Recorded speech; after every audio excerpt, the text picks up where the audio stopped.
Yo les terriens, ici Sweep et j'espère que vous allez bien.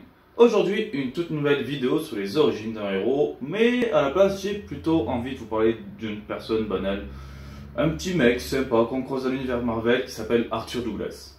Non mais ils sont pas cons les gens, ils ont vu qui c'était, ça sert à rien de le cacher.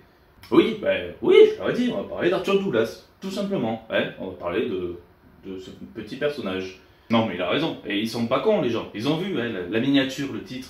Ils ont vu qui c'était. Donc ça sert à rien de leur cacher en faisant le petit mystère comme ça. Dis-leur qui c'est. C'est les origines de...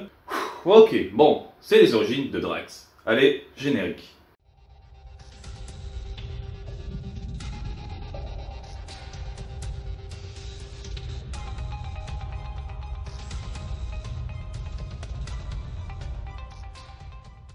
Alors, comme je l'ai dit, nous allons voir les origines de Drax, mais pour cela, on va vraiment revenir au tout début.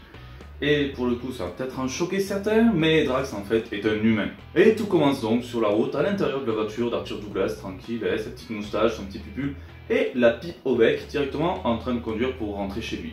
En effet, avant cela, il était à Las Vegas, tout simplement pour voir un petit concert d'Elvis. On aime tous Elvis, donc je peux que le comprendre pour ce concert. Du coup, il est en train de rentrer chez lui, il fait nuit, il y a sa fille qui est derrière, sa femme, Yvette, qui est sur le côté, et bon, tranquille, sur la route, il se passe rien. Sauf qu'à ce moment-là, en fait, il y a Thanos qui est sur Terre pour sa toute première mission de reconnaissance. Et vu qu'il ne veut pas être vu, il décide de massacrer le moindre témoin possible. En fait, j'ai l'impression que Thanos c'est un peu Bloodshot, il nique tout le monde pour rien. Sa mission c'est juste une reconnaissance, mais il va tuer tout le témoin. Donc voilà, et pour paniquer sa mission de reconnaissance, Thanos va tirer sur la voiture, ou plutôt il va surtout toucher le moteur. La voiture va perdre le contrôle, ils vont heurter un poteau, et visiblement ils sont tous morts. D'ailleurs, pour s'assurer de son succès et que personne ne soit resté en vie, Thanos ainsi qu'un Badoon vont vérifier, voilà, ils les voient tous morts, et Thanos décide de repartir.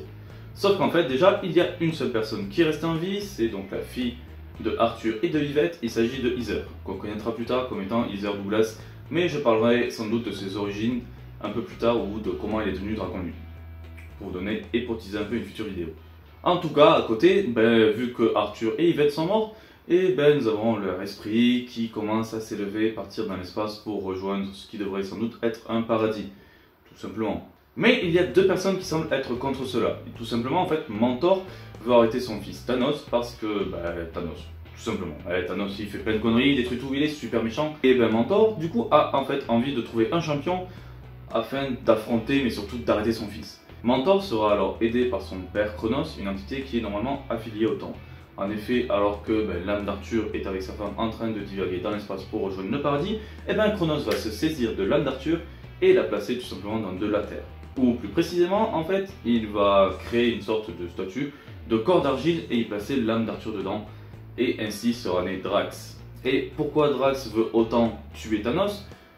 Déjà parce que c'est un peu la mission qu'on lui a filée, mais surtout au moment de sa mort. Comme je vous le disais, en fait, Thanos était venu avec un Badoon regarder s'ils étaient tous morts, et Arthur a eu comme dernier souvenir donc le visage de Thanos. Du coup, par simple vengeance, le rôle de Drax est de tuer Thanos pour se venger.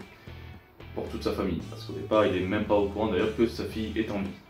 Donc voilà, cette petite vidéo est terminée, j'espère que ça vous aura plu. Déjà, bon, c'est peut-être un peu court comme format à nouveau, mais il faut savoir que les origines de Drax, c'est pas vraiment comme Silver Surfer. Silver Surfer, il y a pratiquement tout un tome qui raconte un peu son passé, alors que si vous voulez regarder un peu, voilà, les débuts des origines d'Arthur Douglas sont là, ça se passe là, il y a l'accident, Thanos les regarde, on voit Dragon Lune, il y a Chronos qui sauve le truc, et hop, Drax. Et donc ça fait une page et demie. Une page et demie et une dizaine de bulles. Donc c'est pour ça que c'est court. Mais après sur Drax, il y a beaucoup de choses à raconter sur sa vie, sur tout ce qu'il a fait. Comme par exemple le fait qu'actuellement il ait une apparence différente de ce qu'il avait au départ, parce qu'au départ c'était un géant vert un peu dégueulasse et bizarre, il faut l'avouer, et maintenant il s'est un peu affiné et a un nouveau physique.